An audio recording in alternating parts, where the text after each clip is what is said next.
6 days from now, the NFL trade deadline is set.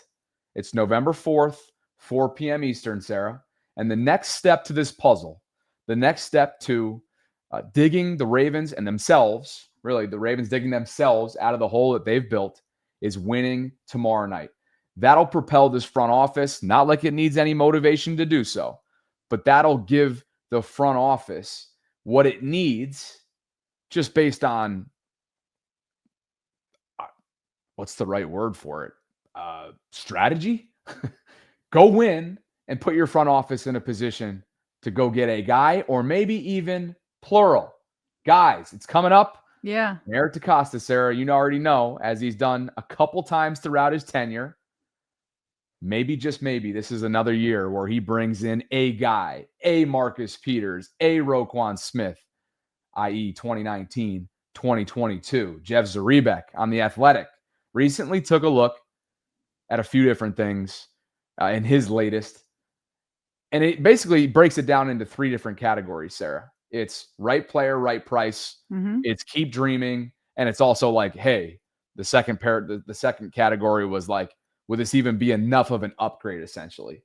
So Right. we're going to get into the more realistic side of things just for the purpose of this exercise. I'll pass it over to you. Yeah. So just off the top, where he says like the Ravens are more likely to add than subtract before the trade deadline, like in years past, that was never even a statement that needed to be made. Right. But at this point, if the Ravens are able to win Thursday night, which is tomorrow night at this point, this week is flying into Thursday, then all of a sudden you're 3-5 for sure.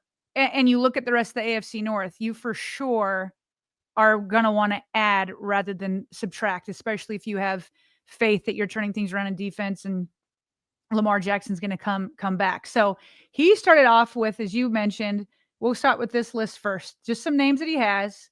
And maybe each of us will take like one that we kind of feel like we like. Okay.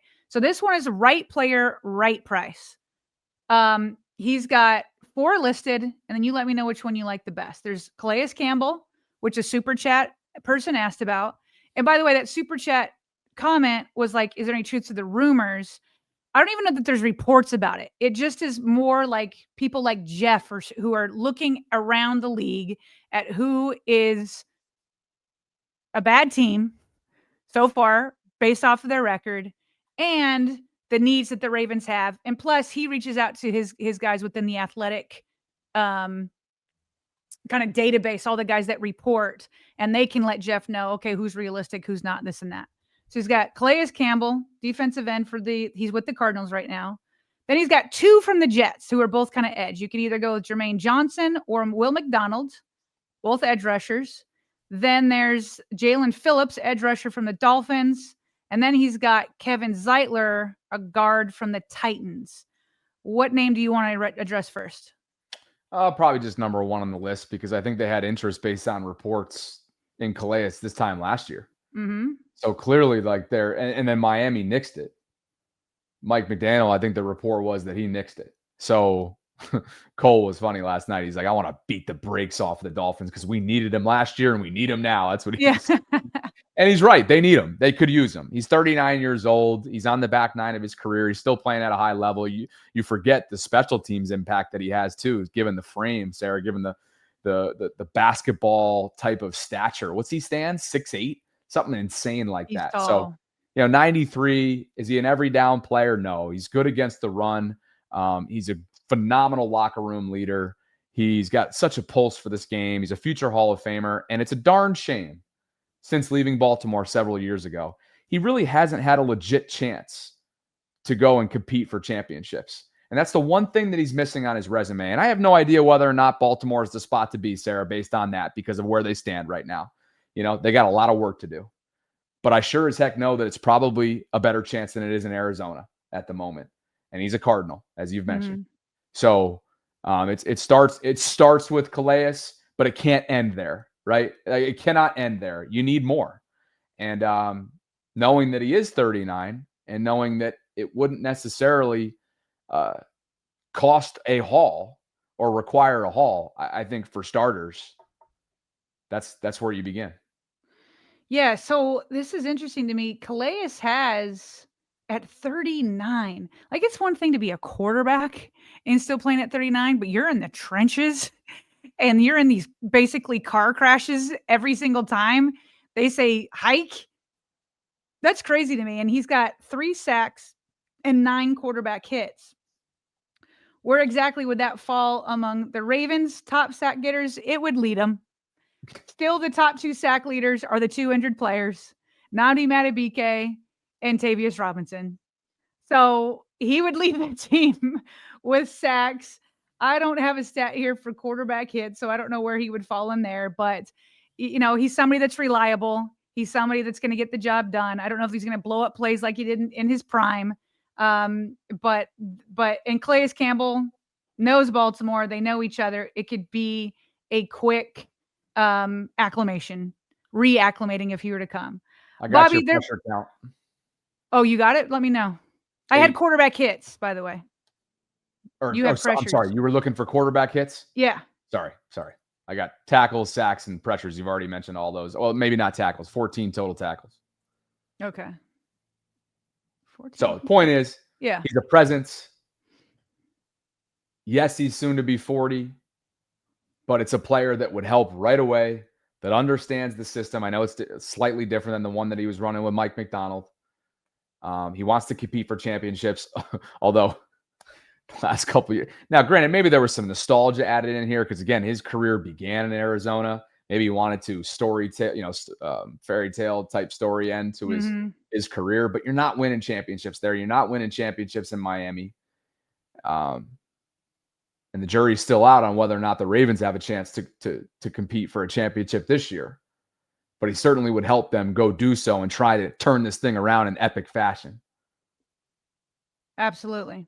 All right. So the other name that, just because I feel like the guard position has been so terrible, I'm here for Kevin Zeitler. Like, again, none of these guys are like world beaters, but I know it's the right player in right place. I just don't believe that they would let him go. Even if your season is going poorly, you still have to protect your quarterback. And so I just feel like unless you have a plethora of offensive linemen, which almost nobody does, nobody does. Like, I just don't see that one happening. So, Tennessee hasn't exactly been receptive to being a will and trade partner in the past with the Ravens now, have they? We know what went down with Derrick Henry. At least we think we know. McDonald over the Jets. He had 10.5 sacks last season. 3 so far this year. Again, it would be more than what the Ravens, any of their sack leaders have. He's only in his mid-20s. He's only under contract for 1 more year. So, it would be somebody that, if you wanted to extend, if you felt like you did a good job, there's that. So these aren't necessarily like world beaters. These aren't ones that are going to like, oh my gosh, we just got Micah Parsons. This changes everything. It's more, we need reliable, solid guys for the right price. That's what this is. Kevin has not been replaced. No. They have not replaced. And you're much more patient and understanding of not being able to replace the great Marshall Yanda. And this has nothing to do. This is no disrespect to Kevin Zeitler whatsoever. But he's not Marshall Yanda. But he was darn good. He was darn durable. He was tough. He was good in pass pro. He was good at moving bodies in the run game.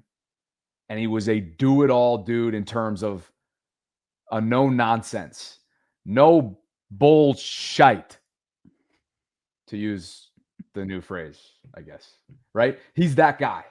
Yeah. Sarah, his wife, is beloved in Baltimore. They have not successfully replaced him. And I have no idea whether or not they're going to have a chance to bring him back, to your point a minute ago, given Tennessee and their structure of how they do business. But he would help immediately. He'd be an immediate upgrade over Daniel Fa'alele for sure. Or on the other side, but he's more of a right. He was at least played right guard in Baltimore. Okay. Then Jeff has a list of 5 guys under the heading called "Enough of an Upgrade?" ? So we've got Deonte Banks, cornerback for Giants. Matt Judon, obviously we know who he is with the Dolphins. Arden Key, an edge rusher for the Titans. Evan Neal, guard tackle for the Giants, and Azeez Ojulari, an edge for the Eagles. Anybody here stand out to you? Again, I think Jeff is saying out loud, hey, I don't know that these guys are really going to do much at all, but here's a list of guys that could be available. Yeah, all I really have to comment is that, Judon was a healthy scratch a week ago for Miami for a reason, and then Ojulari, there was past interest, but on behalf of the Ravens, according to Jeff's reporting in this Athletic, latest. So, yeah, I'm with him. These guys fall under this category for a reason.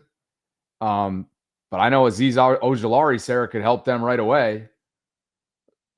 I mean, is it a needle-moving acquisition? Maybe not, but they're just so thin. They're just so thin at edge. It's like anybody on this list that's an edge rusher would be an upgrade or help the thin nature of which they are right now.